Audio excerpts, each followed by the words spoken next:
Sorry, that's on the internet now. Back to therapy with me. Back to therapy we go. And also awesome. John, is it awesome? It's so awesome. Okay, great. Hello there. We're doing something new today because I have my husband here for the video. This is my husband, John. Hey, everybody. And we wanted to do a video talking about our Enneagram pairing. Yeah. So I am a Enneagram 3 wing 4. And I am an Enneagram 4 wing 5. So I asked on my Instagram at Enneagram with Abbey and got a ton of awesome questions from you guys. So we're gonna go through those right now. But before we do that, make sure that you are subscribed to this channel. Turn the post notifications on if you wanna be, notified of a new video. Of course. Of course. Duh. So let's get into it. Best advice for the 3 in a 3-4 relationship. Take an interest in what gives them life. Yeah. Take an interest in their art. Ask questions. Think of questions that you can ask if you're having trouble with just be curious and actually want to get to know them and ask them lots of questions. And I think that helps someone feel known. I always tell John he's precious because he's just precious. So just treat them like the precious human that they are. Sorry, that's on the internet now. Oh, I'll give an example. Oh my gosh. So on our second date, we went to see a band. A friend of mine, her band was playing somewhere in Hollywood. And so we went, and on our way home it was the best second date ever. Best date ever. But on our way home, John was like, because he makes songs and music and stuff, and he was like, I want to share with you a song I wrote.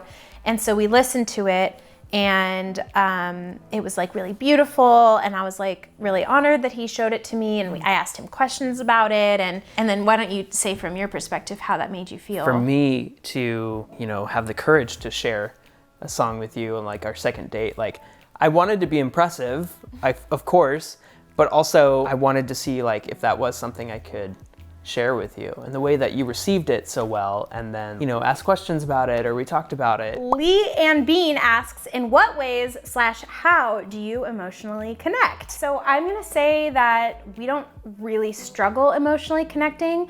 As a 3 and a 4, we're both in the heart center triad, so we do react through our heart, and I tend to be quite empathetic. I don't know if that's because I heavily lean on my 4 wing, or if it's because John is just incredibly open to emotions, and that has been kind of a part of our relationship since day 1. Yeah, we don't have any problem connecting emotionally. I think some of the ways that we do connect emotionally are that we're just pretty open about our feelings and how we're feeling about situations or circumstances.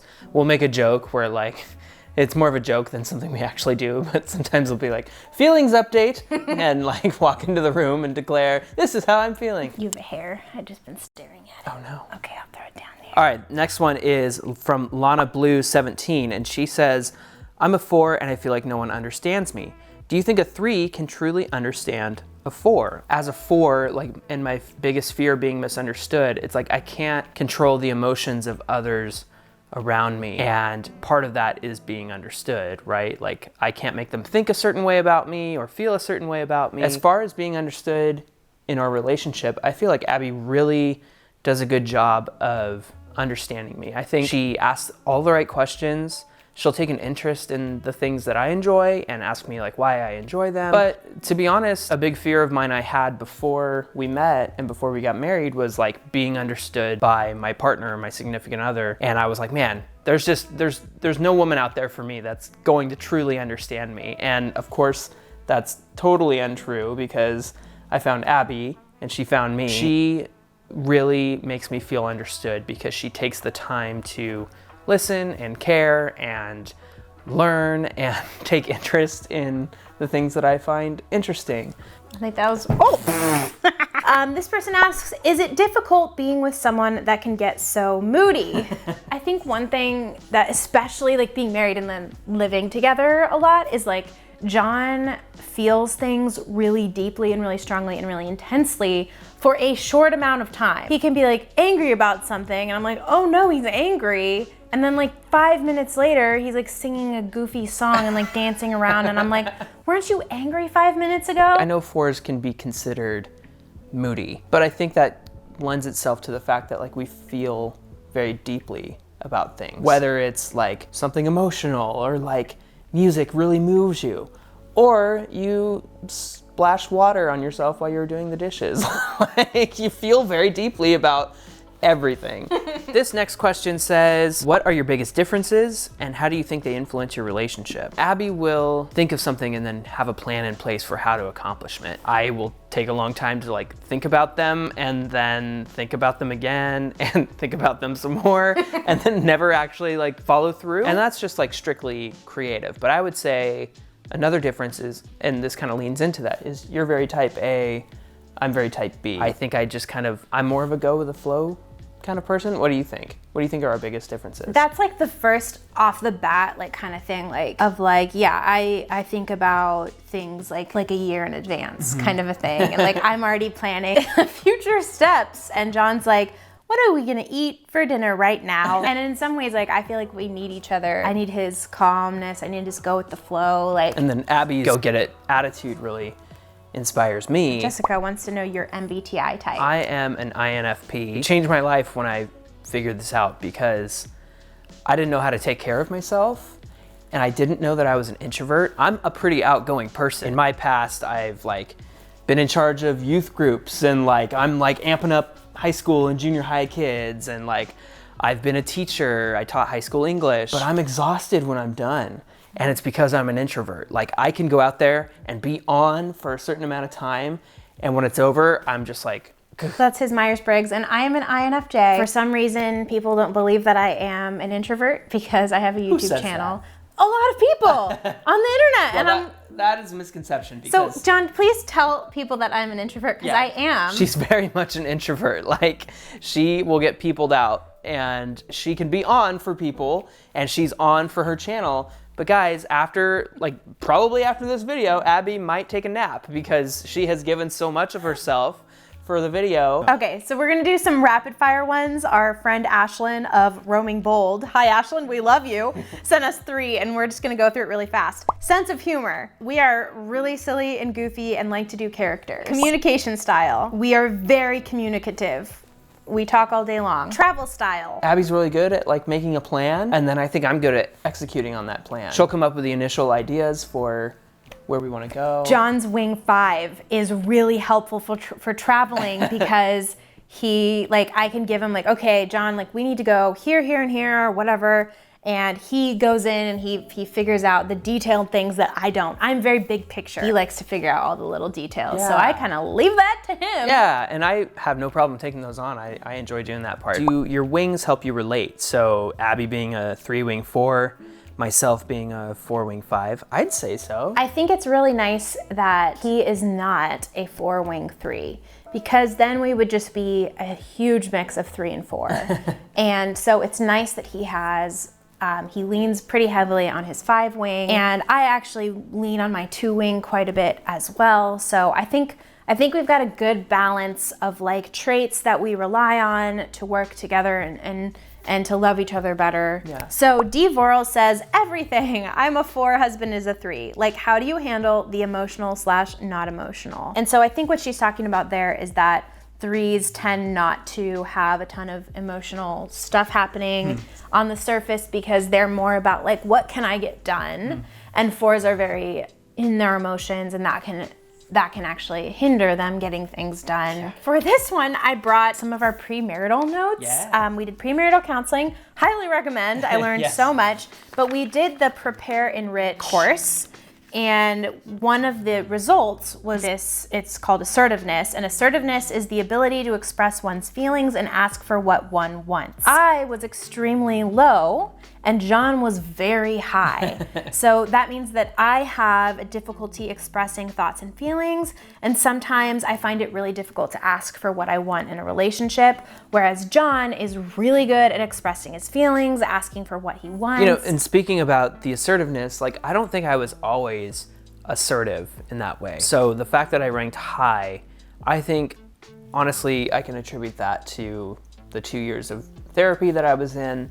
Can't recommend therapy enough. I don't think I would be the guy I am now, and certainly wouldn't have probably been a good fit in our relationship if I was the person I was before. How do you balance between finding different sources of meaning? Because 4s are less conventional in terms of their definition of success. I think success for me is doing something meaningful or impactful that, bears weight in somebody's life. Like, my dream is to record my own music and make an album and let it be meaningful for somebody. But for me, I think my success is driven by being important, because that's what 4s, that's one of their core desires, is like importance. For me, it's the ability to keep going, keep working, keep making things, and to grow steadily. And how much can I get done? And results. And how much am I getting paid for it? Results. All right, Mythical Molly 24 says, how do you deal with arguments? As 3s and 4s, and as Abby and Jon, we need processing time before we enter into conflict resolution. Yeah. Also, we typically have between 1 to 3 conversations about the argument. Yeah. So we'll have the initial one, then we'll have another one, and then maybe even a third. And usually those last 2 those conversations are because of me, because I hold on to emotions and feelings way longer than Jon does. And it's basically, we just need to re-talk it through, and come back to our conclusions of like, okay, how are we gonna fix this? When this thing comes up next time, what are we gonna do differently? Something our good friends taught us was like, when you're done talking about the issue at hand, talk about how you argued. So like, have a conversation about like, when you said this, did you mean this? Or when you did this, it made me feel this way. So you kind of, you have your conversation about what the problem is, and you argue, you have your talks, and however many that takes.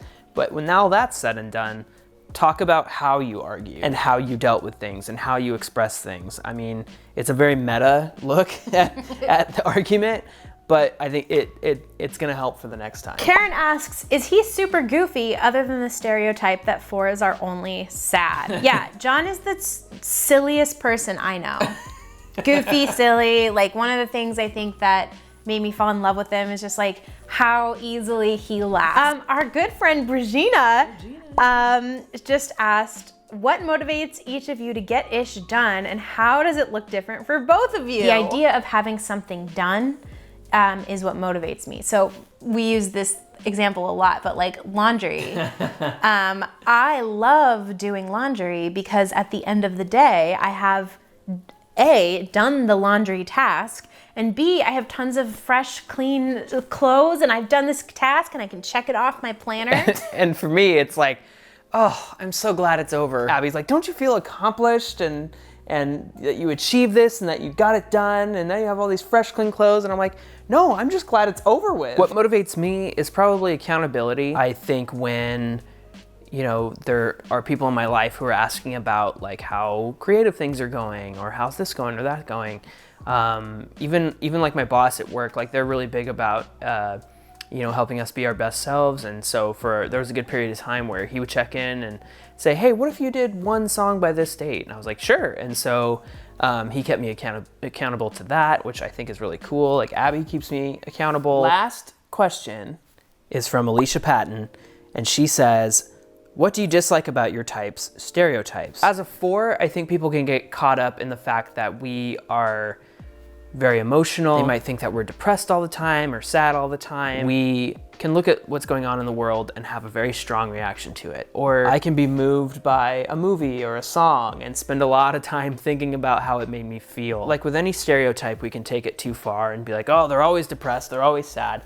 But to me, I think being melancholy and being somber and like letting yourself feel emotions can really be your superpower. So it's less about we are always this thing and more about reframing your understanding of a 4 and who they are and what makes them special. I'm a 3, and I feel like we are often portrayed as image obsessed, superficial, corporate climber kind of thing. And it sucks to have that out there and to be like, wow, like when I say I'm a 3, someone's thinking like, oh my gosh, she probably spent an hour in the mirror today or something. I would just like people to give threes grace and understand that like their core desire is to be admired and successful, but what's behind that is this longing to be loved and to be held and known. And I think that they have, you know, in their brains and in their personalities, like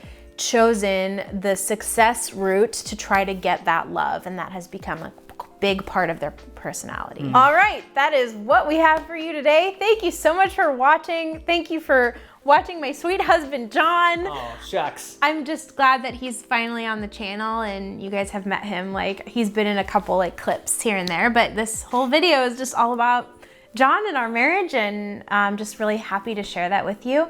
So thank you so much. Subscribe if you haven't already, and we will see you in the next video. Thanks, everyone.